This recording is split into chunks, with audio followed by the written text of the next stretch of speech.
AAA games suck. Or the AAA industry sucks. There's still plenty of great AAA games out there.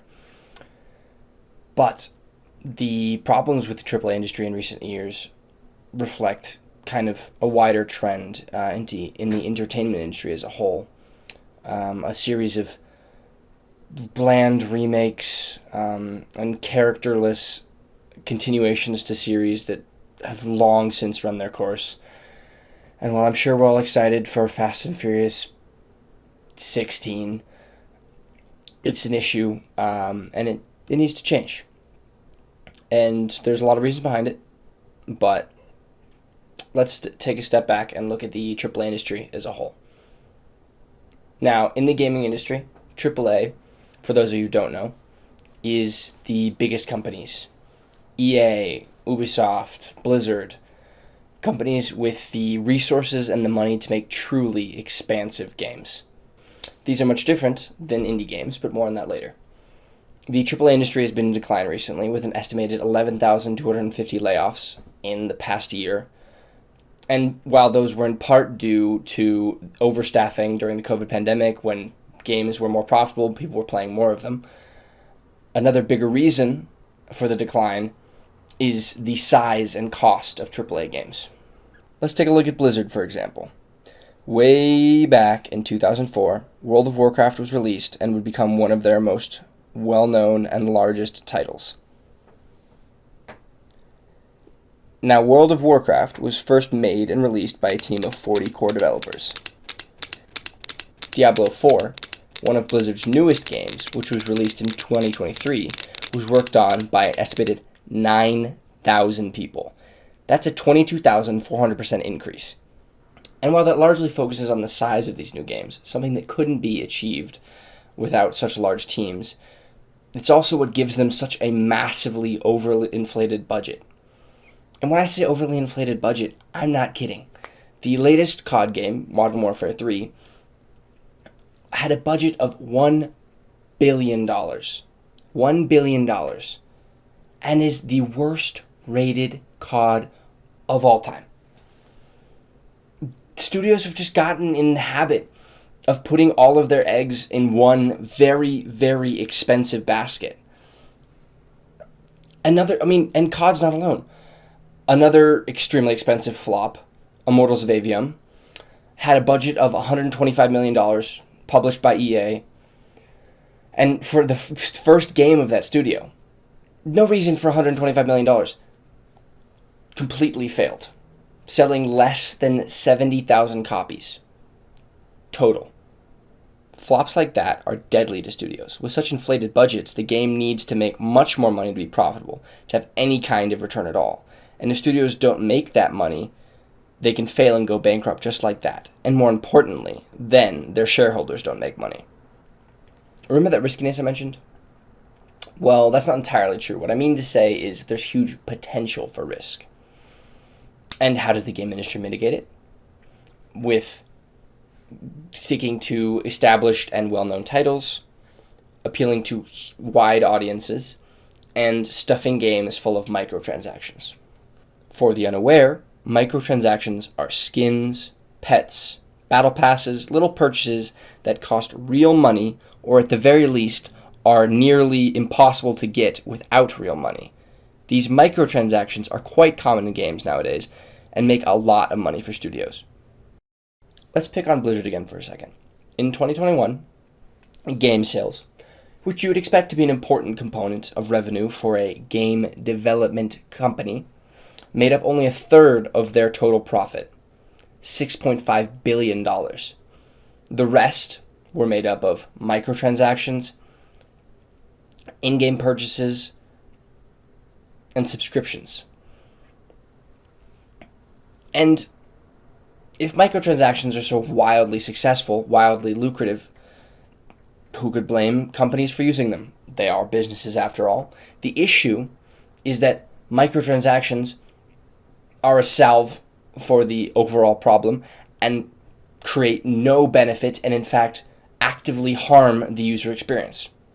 As a clear illustration, the first real in-game purchase in World of Warcraft, the Celestial Mount, or Sparkle Pony as it's come to be called, made $3.5 million in the first 4 hours, not including the sales it made through the rest of its lifetime. That's $3.5 million for a development time of less than a week, and that's being generous. Not only are microtransactions wildly popular, they take little to no effort or time to make. While actual content might take years and millions of dollars to develop, a few skins and loot boxes thrown out to the in-game stores, it takes no time at all and is nearly all profit. And if you aren't sold on the fact that microtransactions are bad, here's a list of the most egregious offenses of microtransactions in recent memory. Feel free to pause and read through them.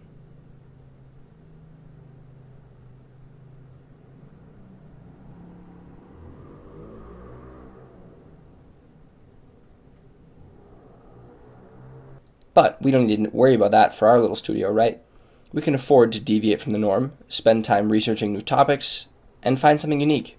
So let's send each of our devs to do some research on new game topics. Once they've found something they like, they can come back together and develop it, using up the limited budget as they go. And while that doesn't guarantee profit, it does mean that our game will certainly have character. Let's check back on the AAA game. It's bland and generic. Let's check back on the AAA game. It's bland and generic, and that means it reaches a larger audience, but even as it sells more, it is playing catch-up from the large budget, and so takes longer to break even from there and make a profit. While our indie game might grow slower, make less money, or be less widely played, since it's more unique and targets to an area audience, and it also doesn't have the marketing power of a huge publisher, it will reach profit sooner, considering it had a smaller budget to begin with, and is to be split between fewer people, ensuring a smaller profit is still enough for each person. Now, I don't mean to say indie games are perfect, or anywhere near safe. Indie studios often make no money, or never finish their game. Even if our game crashes and burns, however, it is less of a disaster, because we had a smaller budget and less people to begin with, and our studio might even recover and live to make another game. Oh look, they're starting back up on another game already. How nice. Now, I don't mean to blame AAA devs. They're just passionate people, much like indie devs. It is the executives who are the real issue here.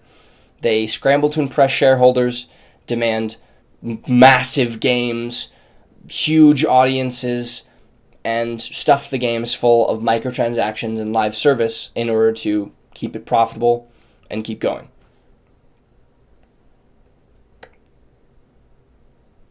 While that reality is not something that's nice, it's also not something that can be changed. The way the AAA industry is running, it's the only viable option. The question then is, how could these core issues be changed?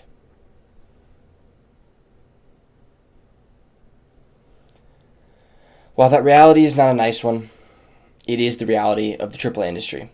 While the way it's running, it's the only viable option.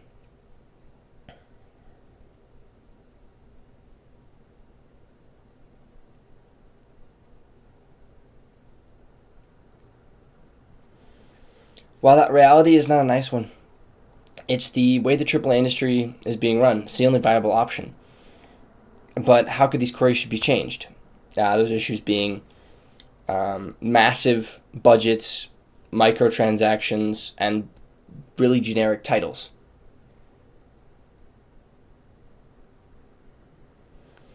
Now, what if we took that massive budget and split it to 3, for example?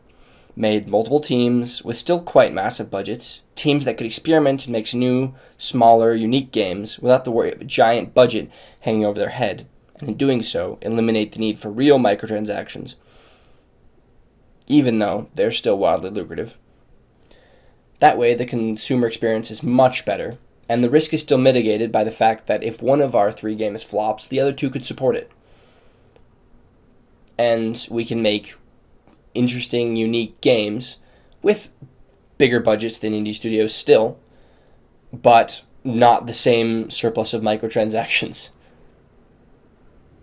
That way, the consumer experience is much better, and the risk is still mitigated by the fact that if one of our 3 games flops, it's supported by the other 2. We are no longer putting our eggs in one basket.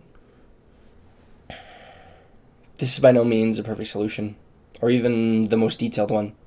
Clearly not. But the industry can't continue the way it is. It's terrible on the developers. It's horrible for consumers. It's all around unsustainable. And in trying to support that unsustainability, it removes the best part about the games themselves.